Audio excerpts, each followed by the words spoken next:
Hi friends, welcome back to another episode of Generation Tech. My name is Alan. Star Wars ships have always been more about aesthetics rather than function, which is why we have beautiful looking fighters like the X-Wing and clunky frigates like the Millennium Falcon. But upon closer inspection, a lot of these ships don't really make sense, especially if we were to try to recreate these ships here on Earth with our own technology. Which is why today I want to look at 5 Star Wars ships that are relatively functional in design.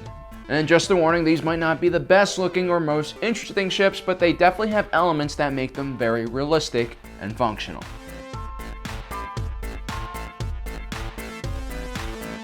In the prequel series, the Trade Federation and later on the Separatist Alliance Navy would convert several Lucrehulk frigates into battleship carriers. These ships were configured around one central pod which had a bridge, reactor, and crew compartments. This pod could detach from the rest of the ship and was surrounded by a broken ring. At both ends of the ring were giant hangar doors for incoming and outgoing traffic. At just over 3,000 meters wide, this was a massive ship suited for deep space travel. This ship's design, while quite awkward looking, is optimized for storage and protection. 2 very important considerations you'll be looking into if you're designing your own spacefaring battleship/carrier. One of my biggest pet peeves about starship designs in Star Wars is just how exposed most of these ships' bridges are, especially on Imperial ships where the bridge is usually exposed on some strut that sticks out of the body of the ship. In the vacuum of space when facing heavy enemy fire, this seems like a very unnecessary risk to expose your most important crew members to. With a spherical design, you have very good structural protection, and you also have a large amount of internal storage. The outside ring, which is restored for freight, also provides additional protection for the central pod. And in a worst case scenario, say during an intense solar storm or some kind of heavy cosmic radiation event, a shielded room could be created at the center of the sphere where maximum protection can be given to the crew. As a matter of fact, you could also place the bridge within the middle of the sphere where you have the maximum amount of protection, and you could use sensors and cameras to basically give you all the feedback you need to pilot the ship. In space, it's not really necessary to have a giant window where you can look through.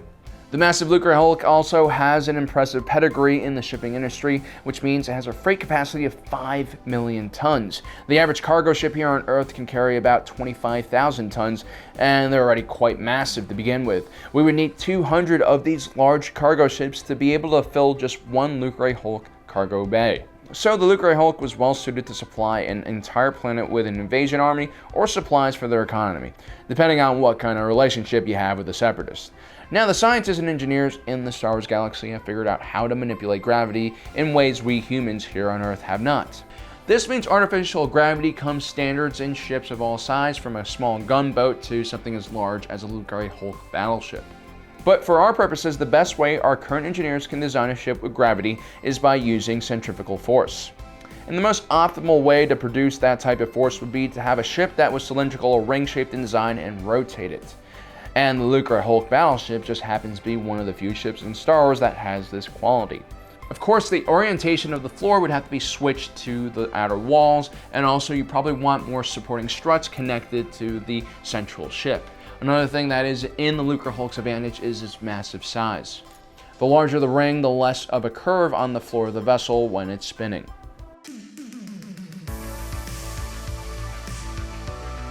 Another ship that is cylindrical shaped would be Outbound Flight. Commissioned by the Jedi Order and Republic for deep space exploration, the extreme length of their mission and the potential for extragalactic travel meant that Outbound Flight had to have as many redundant systems as possible. After piercing the outer layer of their own galaxy and then traveling within the void between galaxies, there would be very few resources or places where they could actually find help. The brilliance of the design of the Outbound Flight was that it was actually made up of 6 different Dreadnought-class heavy cruisers, which all were attached to one central hub. Each one of the Dreadnoughts had their own reactors, engines, hyperdrives, life support, crew compartments, and weapons. Every one of these ships could serve as a large lifeboat if necessary.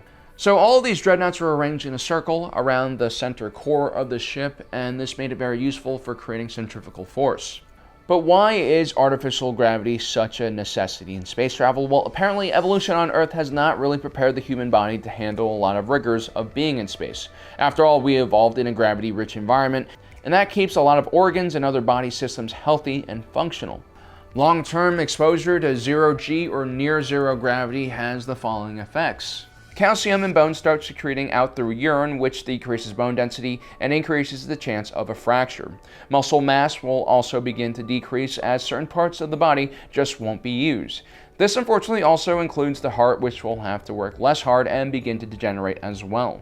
Fluids that normally gather at the lower extremities of the body will now spread throughout the body. And to be honest, we only have a small group of astronauts to really study these effects on, and they are mostly extremely healthy individuals and limited to no more than 6 to 12 months in zero gravity at a time.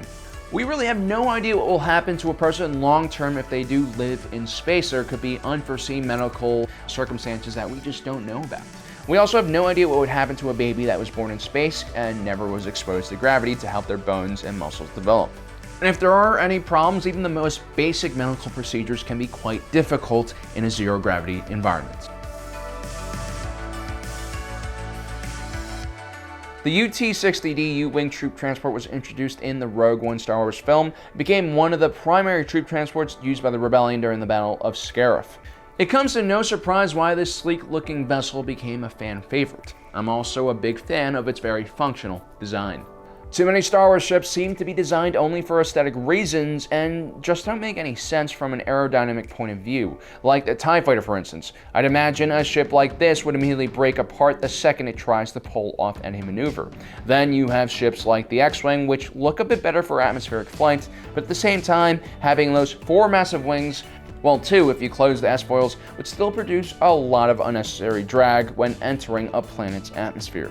Now, obviously, Star Wars does have an in-universe explanation for this, and that's usually through the use of shields and something known as an inertial compensator. The shields protect the ship from intense air resistance that could potentially cause the ship to break apart, and inertial compensators decrease G-forces on the ship's chassis. I call this stuff space magic. And I do appreciate the U-Wing seems to try to create an alternative approach for a vehicle that can realistically transition from atmospheric entry into atmospheric flight. Now, I'm not saying the U-Wing would actually be able to fly well, but I do appreciate the fact that it has a swept wing, which can lock forward to decrease the ship's profile and drag while entering atmosphere, and then open up in order to increase lift for atmospheric flight. I also really like the quick deploy helicopter style assault bay. This allows multiple people to leave the U-Wing at the same time from different parts of the ship. This means very quick entry, very quick pickup, and very little bottlenecking. The U-Wing also had a very flattened profile, which made it a smaller target in the event of a dogfight. It seems more agile and quicker, and overall is definitely more survivable than the Clone Wars era LAAT assault gunship.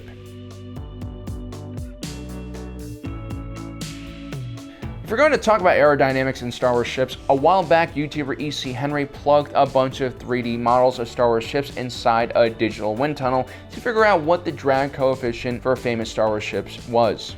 Unfortunately, he just removed that video. I don't really know why that happened or what happened. If you guys do know, let me know in the comment section below what happened, because I want to watch it again. Anyway, the smaller an aircraft's drag coefficient is, the less friction is produced by air resistance and the less energy an aircraft needs to fly through the air. Some starfighters, like the TIE Fighter, particularly failed with a score of 0.98.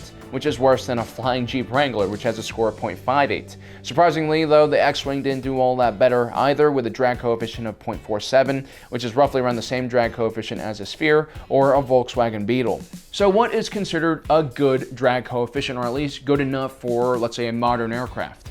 Well, a Boeing 747 jumbo jet has a drag coefficient of just 0.031. Now, do we have anything in Star Wars that comes close to it? Well, the starship with the best drag coefficient that E.C. Henry tested would be the N-1 Starfighter, used by the Royal Naboo Security Forces. These very sleek and beautiful ships were lightly armed, but extremely fast and maneuverable. Still, according to modern aerodynamic standards with a drag coefficient of 0.1, the N-1 Starfighter would be considered poorly designed for atmospheric flight. The increased air resistance could be due to the 2 oversized engines on both sides of the wing.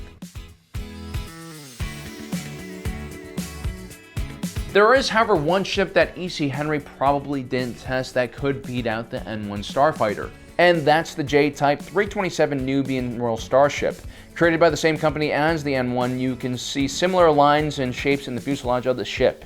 And if you look closely, the J-Type is very similar in shape to a SR-71 Blackbird, a famous high-altitude spy plane used by the United States during the Cold War. The J-Type also featured a very long fuselage and even stubbier wings than the Blackbird, which makes me wonder if the ship could actually generate enough lift. But hey, it's Star Wars, and most ships have VTOL capabilities and could do crazy things using anti-gravity repulsors. But still, the J-type has very clean lines and 2 much lower profile engines. I wouldn't be surprised if the drag coefficient on this ship was sub 0.1 and closer to a modern aircraft. Well, there you have it, guys. Those are 5 ships that are relatively well designed in my opinion. If you think I've missed any other ships, please let me know in the comment section below. As usual, you, the fan base, seem to know more about Star Wars than I do, but that shouldn't really worry you guys because there's only one of me and there's like millions of you guys. Anyway, thanks for joining us today. Don't forget to subscribe, hit that notification button, and if you're watching this, you are Generation Tech.